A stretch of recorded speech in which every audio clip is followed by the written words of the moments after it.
सबसे पहले तो भाई इंडिपेंडेंस डे है, उसकी हार्दिक शुभकामनाएं। 75वीं वर्षगांठ है इंडिपेंडेंस डे की, तो सारे लोग भाई इंडिपेंडेंस डे को सेलिब्रेट कीजिए और इन्जॉय कीजिए। काफ़ी मशक्क़त के बाद भाई हमें आज़ादी मिली थी और उस आज़ादी का पूरा भरपूर फ़ायदा उठाइए। और मैंने तो ये भाई आज़ादी के दिन आज है तो एक कसम ले ली है कि रिटेल इन्वेस्टर के हित में काम करता रहूँगा, वीडियो बनाता रहूँगा, लगातार ऐसी वीडियो लेके आता रहूँगा जिससे कि रिटेल इन्वेस्टर ऑपरेटर के जो झांसे होते हैं, ऑपरेटर की जो चाल्स होती हैं उनमें ना फंसें।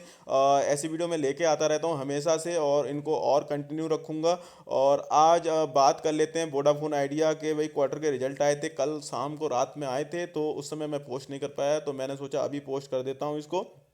तो आप देखोगे वोडाफोन आइडिया के रिजल्ट कोई खास नहीं आए हैं रिजल्ट, और ऑल दो पेनी स्टॉक है और ऑपरेटर ड्रिवन, अब तो ऑपरेटर भी इसमें जा रखे हैं। तो बिल्कुल ही मैंने पहले से ही बोल दिया था जिस दिन भाई इसमें ये बहुत बड़ी गिरावट आई थी कि इसको अवॉइड करना है। ऑल दो ऊपर के प्राइस में फंसे हो तब भी मैंने बताया था कि भाई छोटा मोटा लॉस है तो लॉस बुक करके इससे निकल सकते हो, या जब ऊपर चला जाए तब भाई अपना निकाल निकल सकते हो इससे। और अब बात कर लेते हैं भाई, सीधे टॉपिक पर जाते हैं, रिजल्ट की बात कर लेते हैं। और चैनल पे नया आए तो चैनल को सब्सक्राइब जरूर कर लेना, और वीडियो को लास्ट तक देखोगे तो सब कुछ पता चल जाएगा। तो देख सकते हैं Voda Idea quarter one net loss with into 7312.9 crore, ARPU फाज टू 104। तो आरपू भी गिरे हैं और इनके लॉस भी वो भी बड़े हैं। और देखेंगे अगर रिजल्ट को, तो ये वही कह रहे हैं the third largest operator retail is viability concern unless it manage to raise fund which in an turn depends on the status of statutory dues that it owes the government and also on other factors such as negotiations with lender on better. तो भाई इनके पास AGR के due बहुत है, इन पे date बहुत है Vodafone idea पे। तो ये सर्वाइव जब भी कर सकते हैं या तो गवर्नमेंट इन्हें कोई छूट वगैरह दे दे ड्यूज़ में, या फिर कोई भाई इनकी हेल्प कर दे, तो तभी इनका ये सर्वाइव ज़्यादा कर सकते हैं, नहीं तो भाई मुझे मुश्किल लगता है कि ये सर्वाइव कर पाएंगे। और अब देखते हैं आरपू इनका, देख लेते हैं भाई कितने से कितना हुआ है। अगर आप देखोगे पहले सब्सक्राइबर देख सकते हैं। Company said its subscriber base decline by 12.3 million to stand at 255.4 million subscriber as against rival Jio and Airtel who have 440.6 million and 321.23 million 23 million. तो देख सकते हैं इनके जो सब्सक्राइबर थे वो 12.3 मिलियन हुए हैं, डिक्लाइन या मतलब कम हुए हैं। और जियो के देखोगे तो 440 के आसपास है, और एयरटेल के देखोगे 321 के आसपास है, तो काफ़ी ज़्यादा भाई इनके हैं। और इनका कहना है कि भाई टेलको कंपनी जो है वोडाफोन आइडिया, इस पर पैंडमिक के कुछ भाई रिस्ट्रिक्शन के इस पर फ़र्क पड़ा है। तो ठीक है भाई, इनका जो कहना है। अब आरपू देख लेते हैं। आरपू भी इनका गिर गया है 107 से होके हो गया 104। जबकि भारतीय एयरटेल का देखोगे तो 146 का आरपू है, और अगर इसका देखोगे जियो का तो 138.4 का है। तो इसमें भी भाई कहीं पे भी ठहर नहीं रहा है वोडाफोन आइडिया, ऑल दो इसका कम भी हो गया है, पहले से भी जो इसका था उससे भी कम हो गया है। अब ये देख लेते हैं वोडाफोन आइडिया वाले क्या कह रहे हैं। तो ये तो भाई कहते हैं टुगेदर फॉर टुमारो, अब पता नहीं टुमारो तक टुगेदर रहेंगे नहीं रहेंगे, ये तो भाई बात बात की बात है। अब देख लेते हैं भाई क्या है क्या नहीं। प्रमोटर ग्रुप आपको पता है इसमें दो हैं, आदित्य बिरला ग्रुप और वोडाफोन ग्रुप। और ये भाई वोडाफोन ग्रुप है, ये भाई यूके की कंपनी है, और आदित्य बिरला आपको पता है यहाँ की कंपनी है। और यूरोप एंड अफ्रीका में इनका काफ़ी ज़्यादा मतलब लीडिंग है, यूरोप में ये वोडाफोन वाले। और आइडिया भी काफ़ी अच्छी हुआ करती थी पास्ट ईयर्स में आप देखोगे तो। और इसके अलावा आप देख लेते हैं स्ट्रेंथ बताते हैं वोडाफोन वाले की हमारी ये स्ट्रेंथ है, ये सब इन्होंने रिजल्ट में ही दे रखा, वही मैं आपको डिस्कस कर ले रहे हैं कि भाई स्पेक्ट्रम पोर्टफोलियो। ये कहते हैं भाई 1768.4 mega hertz spectrum across difference frequency. और बताते हैं the large spectrum portfolio across 22 circle allow the company to create enormous broadband capacity and ability to offer superior customer experience। तो ये कह रहे हैं 22 सर्कल्स हैं जहाँ पे भाई इनके सबसे लार्ज स्पेक्ट्रम पोर्टफोलियो हैं। तो भाई ये कहना है इनका। और इसके अलावा अगर आप देखोगे तो ये कहते हैं इनका लार्ज कस्टमर बेस है, 255.4 मिलियन सब्सक्राइबर हैं, जिसमें कुछ कम भी हुए थे 12 पॉइंट कुछ जो मैंने अभी बताया था पीछे। इसके अलावा ये कहते हैं रोबस्ट नेटवर्क इंफ्रास्ट्रक्चर है इनका। अलावा बात करोगे स्ट्रॉन्ग ब्रांड है कि भाई बीआई का जो ब्रांड है काफ़ी स्ट्रॉन्ग है, काफ़ी इसकी पॉपुलैरिटी है, ये भाई इनका कहना है। और अब सीधे रिजल्ट पे देख लेते हैं। तो रेवेन्यू देखोगे आप तो भाई रेवेन्यू साल दर साल कम हो रहे हैं, देख सकते हैं। ये देखो क्वार्टर 21 में, फिर 21 क्वार्टर टू में, क्वार्टर थ्री में फिर कम हो गए, क्वार्टर फोर में देखो कम हो गए, और क्वार्टर वन अभी में और कम हो गए। तो देख सकते हैं रेवेन्यू गिरते चले जा रहे हैं। और अगर आप देखोगे प्रॉफिट की, तो प्रॉफिट भी आप देख सकते हो, प्रॉफिट तो हुआ नहीं था, लॉस था इनका। बाई ऑन बाई देखोगे तो लॉस कम हुए दिख रहे हैं, लेकिन अगर क्यू ऑन क्यू देखोगे तो लॉस बढ़ गए हैं। 70 200 इससे हो गए हैं लॉस बढ़कर, इतने करोड़ रुपए के आसपास।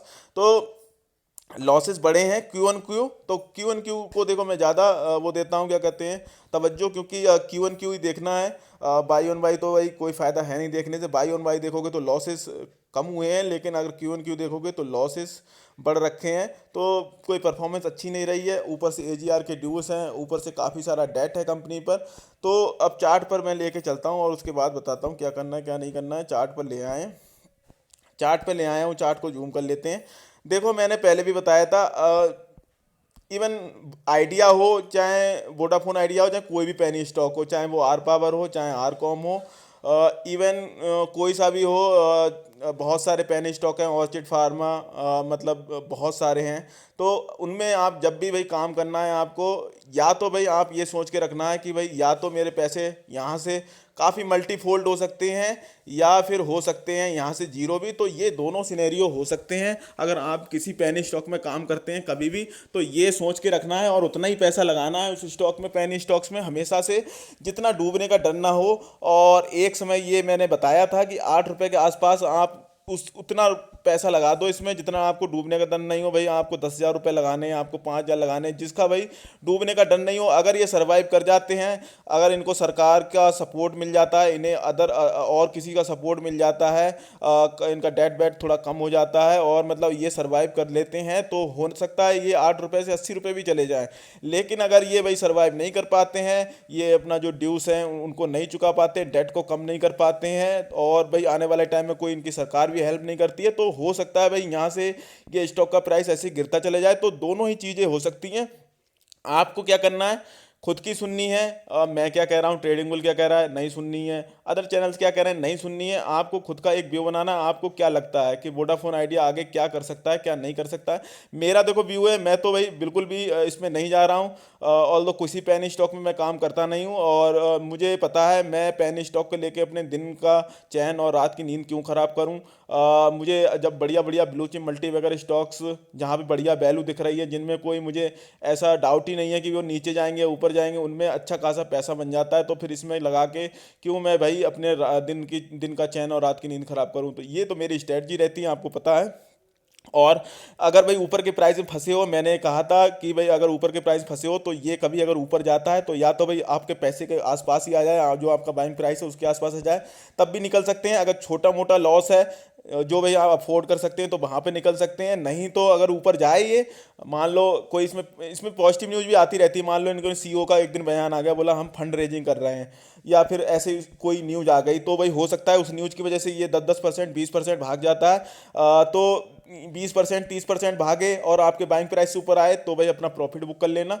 सीधी सीधी सिंपल स्ट्रेटजी है। और नहीं बुक करना है तो कोई बात नहीं, तो फिर आप सोच को छोड़ दो कि भाई ये मैंने पैसा लगा दिया है, या तो भैया जीरो हो जाएगा, नहीं तो भाई मैं मतलब मेरा पैसा मल्टीफोल्ड हो जाएगा। तो ये आप सोच के छोड़ सकते हैं। तो दोनों सिनेरियो मैंने बता दिए हैं।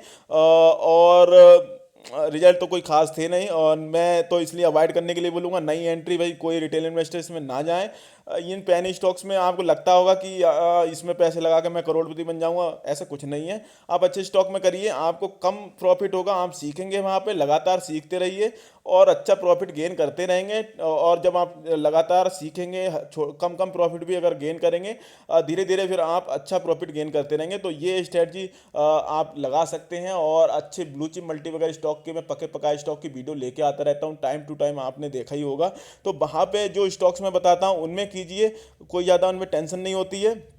और आर एस आई यहाँ पे देखोगे 37 की है, यहाँ पर भी देखोगे तो 22 सिग्नल बना हुआ है, पर कोई ऐसा मुझे तेज़ी दिख नहीं रही कि इसमें आएगी। अब रिजल्ट भी अच्छी ना आई तो गिरावट हो सकती है। तो सब कुछ मैंने बता दिया, अपना व्यू। आपको क्या करना है, देखो आपकी बिल्कुल मर्जी है, फाइनेंशियल एडवाइजर से पूछ सकते हैं, अपना एक व्यू बना सकते हैं। सुननी सबकी है, करनी अपनी है।